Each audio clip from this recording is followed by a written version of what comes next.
ng bayan, maasahan anumang panahon. Magandang oras po sa ating lahat. Narito na ang latest update sa lagay ng ating panahon at sa binabantayan nating si Super Typhoon Leon. Sa kasalukuyan ay patuloy na lumalapit sa bahagi ng extreme northern Luzon, particular sa bahagi ng Batanes, si Super Typhoon Leon.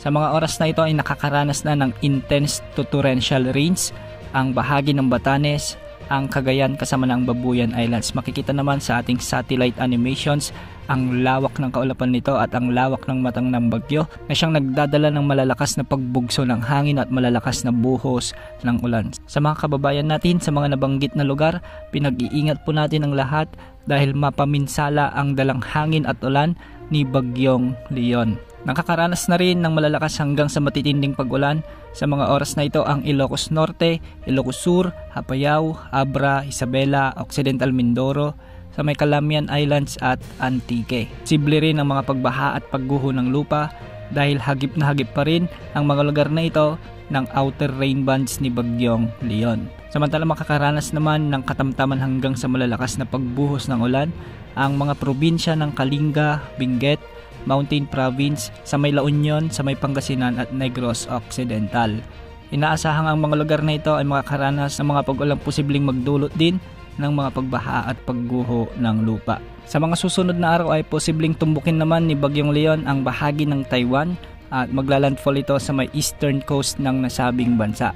Kikilos na ito ng northeast sa mga susunod na araw at lalabas ng ating area of responsibility sa araw ng Biyernes. Bagamat hindi man tatama sa mainland Luzon ang mata ng Bagyong Leon, maraming lugar pa rin ang nakararanas ngayon ng mga pagbugso ng hangin at malalakas na pagbuhos ng ulan. Inaasahan din na magkakaroon ng mga storm surge sa bahagi ng Batanes, kaya pinag-iingat po natin ng matindi ang mga kababayan natin, lalo na yung mga nakatira sa may coastal areas. Samantala sa Visayas at Mindanao ay asahan naman ang maulap na kalangitan na may mga kalat-kalat na pag-ulan at pagkulog.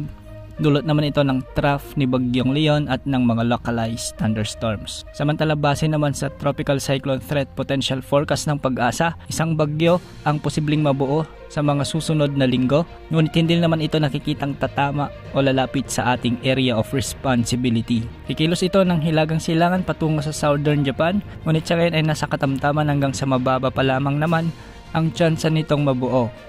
Marami pa ang pagbabago na posibleng mangyari, kaya laging umantabay sa ating update. Yan ang update sa lagay ng panahon. Ito pong weather update ng bayan, maasahan anumang panahon.